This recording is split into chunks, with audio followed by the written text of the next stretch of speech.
Broadsheet commission की report जो कि आज वफाकी काबीना में पेश की गई और वफाकी काबीना की जानिब से उसे पब्लिक करने का फैसला सामने आया है और इसी पर वफाकी वज़ीर फवाद चौधरी ने आफ्टर कैबिनेट इजलास वफाकी काबीना इजलास के बाद प्रेस ब्रीफिंग देते हुए कहा है कि ब्रॉडशीट मामले पर 5 लोगों के खिलाफ फौरी कार्रवाई का ये जो फैसला वफाकी काबीना ने किया है, इसी पर बात करेंगे। ब्यूरो चीफ इस्लामाबाद मतीन हैदर हमें ज्वाइन कर चुके हैं।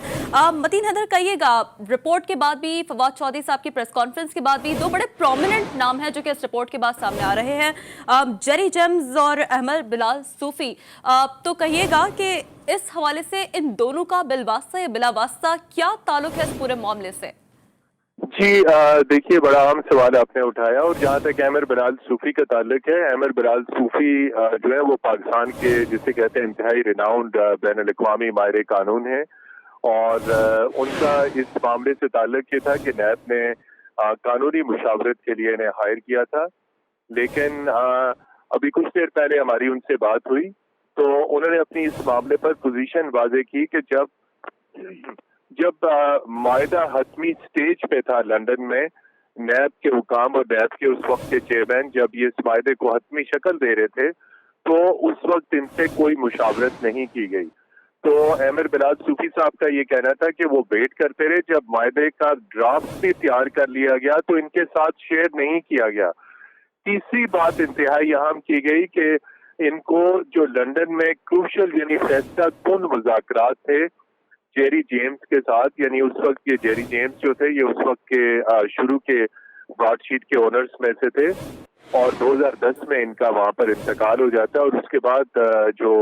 ये काबे मूसवी हैं ये दोबारा उस कंपनी को टेक ओवर करते हैं। तो उन्होंने ये कहा कि जब क्रूशल स्टेज पे मुज़ाकरात थे उन्हें उस वक्त भी शामिल नहीं किया गया, हालांकि इनको हायर किया गया था एज ए लीगल कंसल्टेंट के तौर पे। तो उन्होंने कहा कि इनका तो इस सारे मामले में कोई रोल है ही नहीं और जो रोल अदा किया है सारा वो उस वक्त की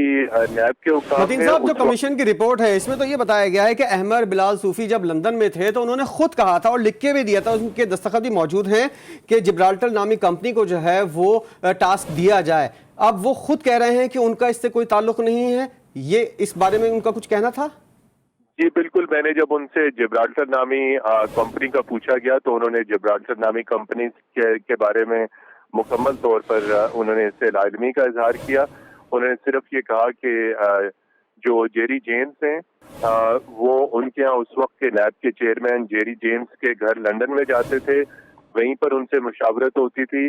जो इंतहाई खुफिया किस्म के मुज़ाकरात थे उसमें इन्हें शामिल नहीं किया जाता था। वायदे की हतमी जो दस्तावेज थी वो इनके साथ शेयर नहीं की गई, लिहाजा उन्होंने कहा कि अगर इनके खिलाफ किसी किस्म की कोई कार्रवाई की जाती है तो वो खालिसतन बदनीयती पर मबनी होगी। इनका इस सारे मामले में कतन कोई रोल नहीं था, वो एडवाइजरी जरूर देते रहे। ताहम फाइनल वायदा जब हुआ ब्रॉडशीट के साथ, जब मामलात तय पाए गए तो उन्हें तमाम मामलात से बाहर रखा गया। तो उन्होंने कहा महज एडवाइजरी रोल और महज कानूनी मुशावरत देने के ऊपर इनके खिलाफ किसी किस्म की कार्रवाई होगी तो वो उस कार्रवाई के खिलाफ कानूनी चाराजोई करने का हक महफूज रखते हैं। तो क्या इससे ये अखज़ करना यहाँ पर मुनासिब है कि अहमद बिलाल सूफी साहब तमाम तर जो इसकी मामले की जिम्मेदारी है वो साबिक चेयरमैन नैब नवीद एहसान पर डाल रहे हैं? मतीन साहब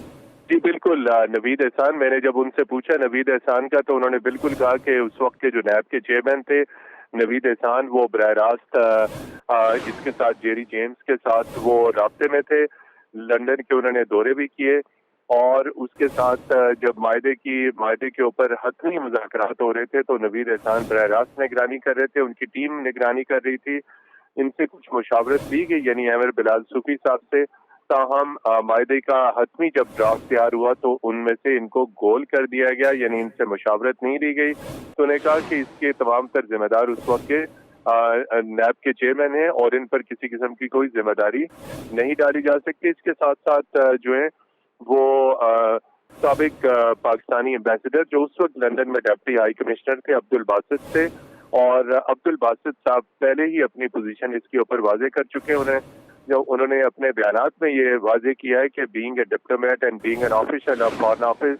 जो हुकूमत वक्त हिदायत किसी भी हाई कमीशन को देगी तो हाई कमीशन के हुकाम अपने तय किसी किस्म की कोई अदायगी नहीं करते وہ ادائیگی حکومت پاکستان نیب اور دفتر خارجہ کے ہدایات کی روشنی میں کی جاتی ہے. تو اس پہ